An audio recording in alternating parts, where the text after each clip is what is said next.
بسم الله الرحمن الرحيم والصحافة وردلين موقف الجلمدوج شركة أمن قرنك بينما كدعي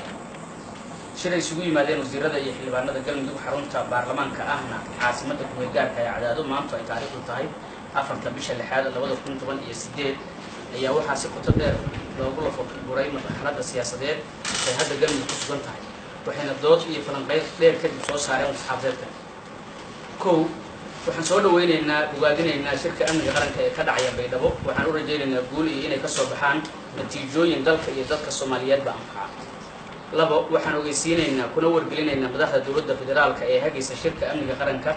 madaxda dawlad goboleedyada iyo goobjoogayaasha caalamkaba in madaxweyne Axmed Ducaale Geelle Xaaf iyo dadka la socda aysan ku matalin galmudug shirka amniga qaranka ee ka dhacaya Baydhabo aragti iyo ajenda kasta oo ay la yimaadaan ay yihiin kuwa iyaga u gaar ah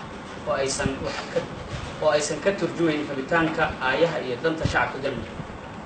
number 3 waxaan madaxda dawladda federaalka iyo beesha caalamka iyo shacabka galmudug ku wargelinaynaa in madaxweyne Axmed Ducaale Geelle Xaaf iyo dadka la socda ay wadaan abaabul dagaal iyo maleeshiyaad aruursi ay ku doonayaan inay ku weeraraan deegaano iyo magaalooyin ka mid ah galmudug taas oo ka dhalan karta colaad sokeeye afar xukuumadda federaalka Soomaaliya iyo beesha caalamka waxaan ugu baaqaynaa in aan wax dhaqaale ah ama hub lagu taageeri karin kooxda uu hogaamiyo madaxweyne Axmed Ducaale Geelle Xaaf inta galmudug si rasmi ah u heshiinayso shan waxaan soo dhaweynaynaa heshiis kasta oo dhexmara